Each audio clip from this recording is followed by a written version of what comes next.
It was just pretty much all the time. I started in '76 in the music business.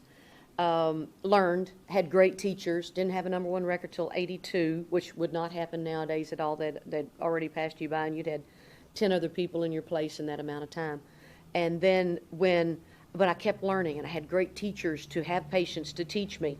And when we got to a point where I was like, I think it would be better if we did this, and they'd say, nope, we don't do it that way. So I would just bide my time and wait until I could say, okay, now I've got the resources. I want my own promoter.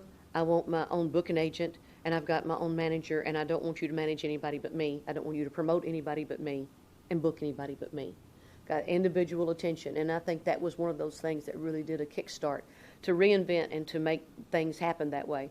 Also, when I started finding my own songs. Jimmy Bowen was the one that said, I said, I'm not happy with the way the direction is going. And I said, what do I do? And he said, I think you need to start looking for your own songs. I said, how do I do that? Because I had gone to him and said, I don't like an orchestra. I want a fiddle and a steel. That's what I grew up with. That's my kind of country. But reinventing myself, I think the big step was going into Annie, Get Your Gun. Because I had toured, I'd done every dog and pony show you could do, 3-ring circus. I changed clothes 15 times. I had 10 dancers flying around me. And we had done everything we could on that aspect, on that frontier.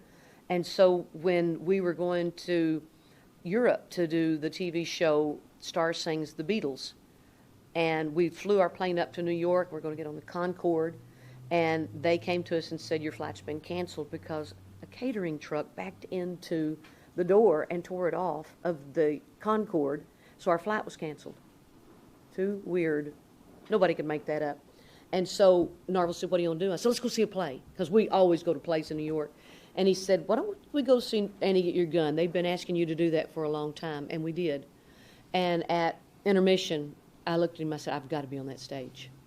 And that was April of 2000, and we started clearing the schedule of 2001 open for me to be able to do that. Doing the movies, I did 11 movies, and then I did Broadway, and then doing the television. I just had to keep jumping around. And everything, my fans kept traveling with me, and they would go with me on everything. So thank God for that they hung in there with me. You mentioned